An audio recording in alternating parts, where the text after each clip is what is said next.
ये कहानी है अच्छाई और बुराई के दरमियान लड़ाई की। अच्छाई जो कि बुराई को अपने साथ लेकर चलना चाहता है, लेकिन बुराई अच्छाई को ही खत्म करके पूरी दुनिया पर अपनी हुकूमत करना चाहता है। कई वर्षों पहले दो जादूगर भाइयों गयाल जो कि अच्छाई का फरिश्ता है और गफान जो कि बुराइयों का बादशाह है, उन दोनों ने जादुई दुनिया में बैलेंस बरकरार रखने के लिए एक स्कूल बनाया। दोनों भाइयों ने बरसों तक जादुई दुनिया में बैलेंस रखने के लिए अपनी ताकतें इकट्ठी इस्तेमाल की, मगर चीजें और वक्त हमेशा एक साथ नहीं रहता। कहानी के शुरू में नजर आता है कि गयाल और गफाल दोनों भाई अपनी जादुई प्रैक्टिस कर रहे हैं। गयाल गफाल को हरा देता है। गफाल जो कि शैतानी ताकतें रखता है, वह इस हार को नहीं मानता और एक बार फिर अपने भाई को मुकाबले के लिए कहता है। गयाल मना करता है, मगर गफाल जबरदस्ती करता है और अपने जादू से गयाल पर हमला करता है। गयाल गफाल पर हमला करते ही जा रहा है। गफाल जो कि शैतानी ताकतें रखता है, वो गयाल को कमजोर कर रहा है और साथ ही अपना खूनी जादू दिखाता है। गयाल परेशान नजर आता है। गफाल खूनी हमले करता है। वो अपने भाई गयाल को खत्म करके अपना राज बनाना चाहता है। वो बुराइयों को अकेला बादशाह बनना चाहता है। जैसे ही वो गयाल पर आखिरी हमला करता है, गयाल बाजी पलट देता है और गफाल को खाई में फेंक देता है। गफाल गिर कर मर जाता है और गयाल उदास है। अब हमें सपने में खोई हुई सोफी नजर आती है। वो बहुत खूबसूरत और हिम्मत वाली है। वो दुनिया बदलना चाहती है कि उसका सपना टूट जाता है और उसकी सौतेली माँ दरवाजा नॉक करती है। ये कमरा सूफी का वंडरलैंड है, जहाँ वो परियों के फ्रॉक डिजाइन करती है। सूफी नीचे आती है और अपने घर वालों से मिलती है।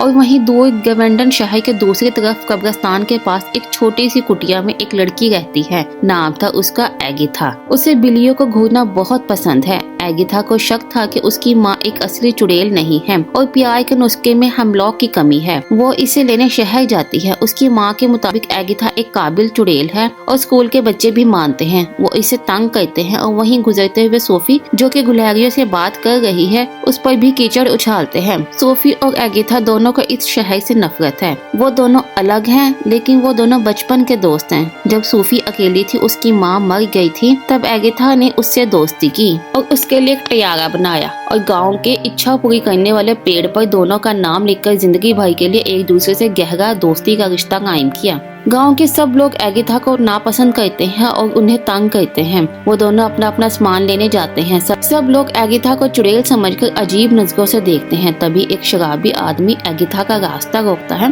और उसे धमकाता है। वो जैसे ही उसे मारने लगता है कि सूफी फ्राइंग पैन मारकर उसे बेहोश कर देती है और एगिथा का हाथ पकड़कर उसे ले जाती है। दोनों एक स्टोरी बुक शॉप में जाते हैं। सूफी को फेरी टेल्स पसंद है और एगिथा को जिन भूतों की कहानियाँ। स्टोर की मालकिन ने दोनों के लिए काफी किताबें निकाल रखी हैं। सूफी के हाथ सिंड्रेला की किताब लगती है, जो कि school of goods and evils की है। कोई नहीं जानता ये स्कूल कहाँ है। मालकिन उन्हें कहानी सुनाती है कि 20 साल पहले लियोनारा नाम की एक लड़की अंधेरी रात में एक काले साए ने उठाकर ले गई और वो आज तक लापता है। सूफी वहाँ जाना चाहती है। एगिथा हंसती है। सूफी SGE के नाम एक एप्लीकेशन लिखती है कि दाखिले के लिए वो एक बेहतर उम्मीदवार है और लेटर इच्छा पूरी करने वाले पेड़ में डाल देखती है। काला साया देख लेता है। सूफी रात को शहर छोड़कर भागने का इरादा रखती है। एगिथा उसे रोकती है। एगिथा का सूफी के अलावा कोई नहीं। वो सूफी के बगैर इस शहर में नहीं रह सकती। एगिथा के लिए सूफी ना जाने का इरादा करती है और उससे वादा कर लेती है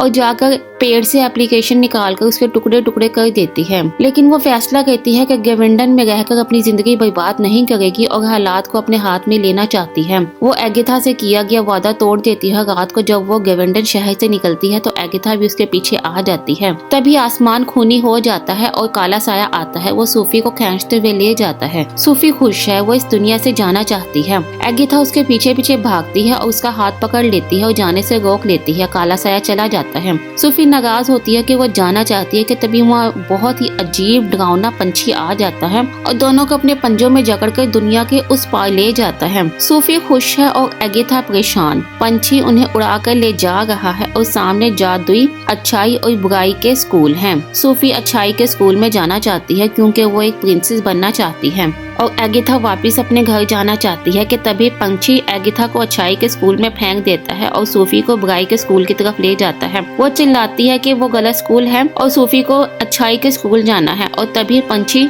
सूफी को बुराई के स्कूल में फेंक देता है। अच्छाई के स्कूल में हीरोज की तरबियत की जाती है और बुराई के स्कूल में विलन्स बनाए जाते हैं। सब फ्रेशर्स आ चुके हैं। सूफी परेशान है और पहली मुलाकात उसकी हॉट नामी लड़के से होती है। वो उससे बचकर भागती है कि वेयर वुल्फ पहरेदार उसे आगे धक्का देता है। वो टकराती फिरती है। पहरेदार उसे जबरदस्ती अंदर हॉल में ले आता है। उसे राजकुमारी बनना है, लेकिन वो गलत स्कूल में आ गई है। वो विलन नहीं बनना चाहती। एगिथा की आंखें खूबसूरत बागीचे में खुलती है और गलती से एक परी को मारती है। वो गुस्सा होती है। वहाँ कुछ राजकुमारियाँ खड़ी हैं जिन्हें एगिथा पसंद नहीं आती। एगिथा बुराई के स्कूल जाकर सूफी को वापस लाना चाहती हैं कि परियां गुस्सा होती हैं और उसे घसीटते हुए अंदर हॉल में ले आती हैं। बुराई के स्कूल के हॉल में सूफी परेशान है और हॉट उसे एक गंदा सा मजाक करता है। वो स्कूल की प्रोफेसर लेडी लेसू के पास जाती है और उन्हें कहती है कि वो गलत स्कूल में आ गई है। प्रोफेसर उसे बताती है कि सूफी एक रीडर है और सही जगह पर आ गई है। अब वो एक नेवर बनेगी। विलन्स को नेवर कहा जाता है और हीरोज को एवर। लेडी लेसू जाती दिखाई देती है। वो सब फ्रेशर से बात करती है और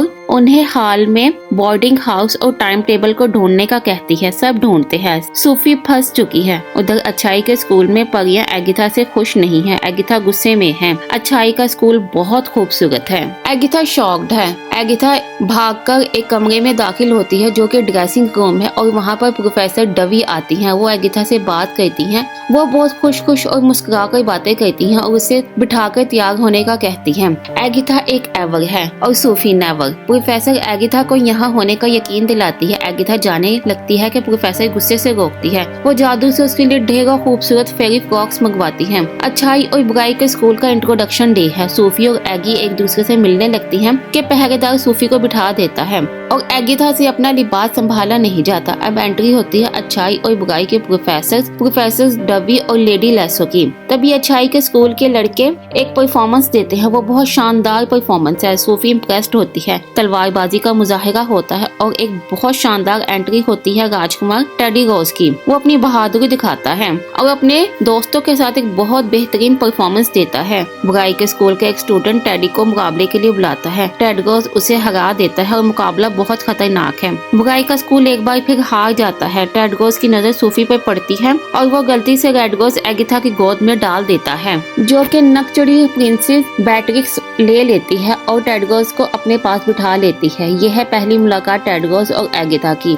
अब एंट्री होती है स्कूल के मास्टर की। वो भाषण देते हैं और चले जाते हैं। एगिथा यहाँ खुश नहीं। इधर बुराई के स्कूल में सूफी की रूममेट्स भी अच्छी नहीं है। वो सूफी को बहुत तंग करती है और हेस्टर नामी लड़की सूफी को पसंद नहीं करती है और वो उसको जादू से तंग करती है। एगिथा स्कूल से भागने की कोशिश करती है। वो दीवार पर चल रही है कि क्यूपिड आ जाता है। वो एगिथा को हिट करता है और एगिथा शीशा तोड़कर लाइब्रेरी में गिर जाती है। तभी वहाँ अच्छाई और बुराई के प्रोफेसर आती हैं। वो सूफी और एगिथा की बात करती हैं। वो प्रिंसिपल से खुश नहीं हैं। वो चली जाती हैं। तभी वहाँ एक खून का टावर बनता है और उसमें से निकलता है शैतान रफाल। वो एगिथा को सूफी से दूर रहने का कहता है। एगिथा को कुछ समझ नहीं आता। वो बुराई के स्कूल की तरफ जाती है कि तभी उससे मास्टर निकलते दिखाई देता है। एगिथा छुप जाती है। वो देखती है कि मास्टर एक खुफिया रास्ते से अपने टावर के कैबिन में जाता है। उधर हेस्टर और सूफी की लड़ाई हो जाती है। सूफी को गुस्सा आता है। वो हेस्टर पर गुस्सा करती है और उसे मारती है। तभी उसे एगिथा की आवाज आती है। वो भागकर नीचे आती है। एगिथा सूफी को ले जाती है। वो सूफी को लेकर इस खुफिया सीढ़ियों से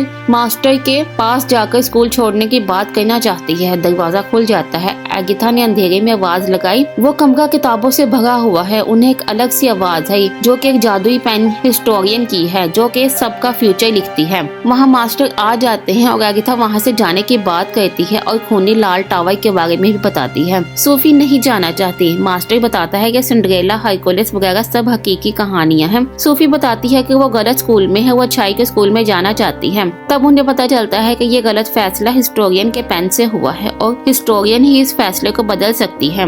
उन दोनों को एक टास्क दिया जाता है कि अगर सूफी अपने सच्चे प्यार को किस करती है तो उन्हें बाहर जाने का मौका मिल सकता है। इस तरह सूफी स्कूल भी बदल सकती है। मास्टर उन दोनों को वापस भेज देता है और एगिथा की आंख अपने बिस्तर पर खुलती है। फ्रेशर्स का पहला दिन है और पहली क्लास ब्यूटी की है। जितने प्यार से एगिथा अपने बिस्तर से उठती है उतने ही भयानक तरीके से सूफी उठती है। एवर्स बॉल का फंक्शन नजदीक है। बुराई की क्लास का पहला लेक्चर है और उन्हें बदसूरत शक्ल बनाने के बारे में बताया जाता है। उधर अच्छाई के स्कूल में प्रोफेसर एनिमी पहला लेक्चर लेती है, क्लास शुरू होती है। वो औरत की ताकत का हथियार यानी मुस्कुराहट के बारे में बताती है और स्टूडेंट्स का टेस्ट लेती है। बैट्रिक्स पास हो जाती है और एगाथा से मुस्कुराहट अच्छी नहीं निकलती और वो फेल हो जाती है। उधर बुगाई की क्लास में सब स्टूडेंट्स को गंदा सा बदबूदार लिक्विड पीने को दिया जाता है ताकि उनकी शक्लें बदसूरत हो जाएं। सूफी को लिक्विड देकर उल्टी आती है और प्रोफेसर हॉट को हुक्म देता है। हॉट जबरदस्ती सूफी को पिलाता है। लंच ब्रेक में सूफी की मुलाकात ग्रेगर नामी राजकुमार से होती है, जो कि वो भी वहाँ नहीं रहना चाहता। वो बहुत मासूम,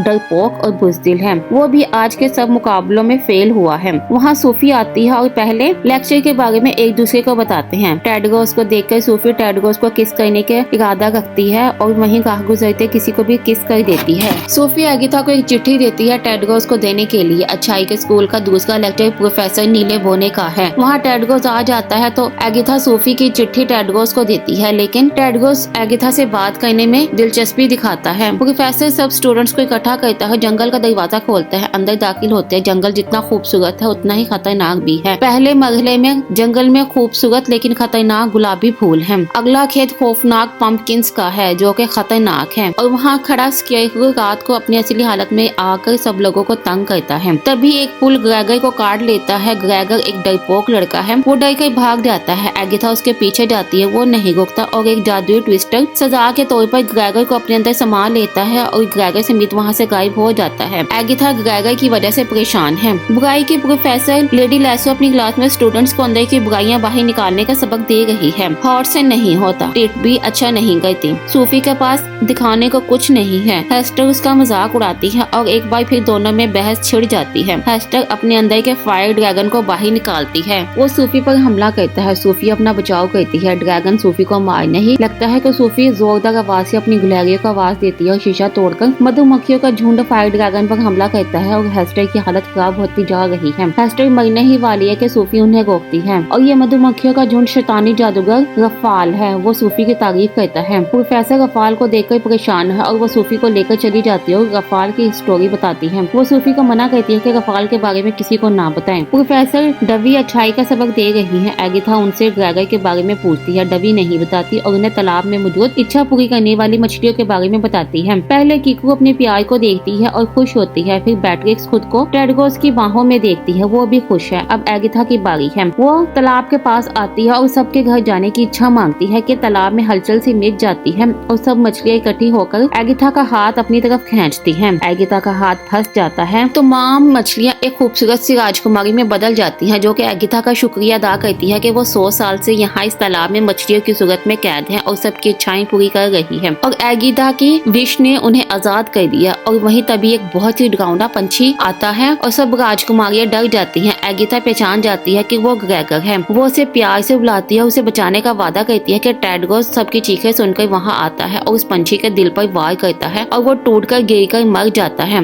एगाथा टेडरोस पर गुस्सा करती है और थप्पड़ मारती है। प्रोफेसर एगाथा को समझाती है कि वो बिल्कुल सही जगह पर है क्योंकि उसके दिल में हमदर्दी का जादू है। लंच ब्रेक में सूफी और एगाथा मिलती हैं और सब कुछ एक दूसरे को बताते हैं कि राजकुमार टेडरोस आ जाता है। वो सूफी से बात करता है। एगाथा चली जाती है। राजकुमार से बात करने के जुर्म में पहरेदार सूफी को घसीटते हुए एक अंधेरे कमरे में ले जाते हैं और जंजीरों में जकड़ देते हैं। तभी वहाँ प्रोफेसर लेडी लैसो आती है। वो सूफी पर गुस्सा करती है और उसे बहुत डराती है और सूफी को बुरा बनाने के लिए उसकी खूबसूरती यानी उसके बालों को काट देती है। एगाथा टेडरोस को ग्रेगर को मारने की गलती के बारे में बताती है कि अभी टेडरोस का जादू इतना अच्छा नहीं कि वो अच्छाई और बुराई में फर्क कर सके। अंधेरे कमरे में सूफी उदास है, रोती है कि वहाँ रफाल आता है, उसे खास होने का बताता है। वो उसके अंदर की अच्छाई को खत्म करके बुराई की तरफ बुलाता है। सूफी फैसला करती है कि वो टेडरोस की किस के लिए जो भी करना पड़ा करेगी।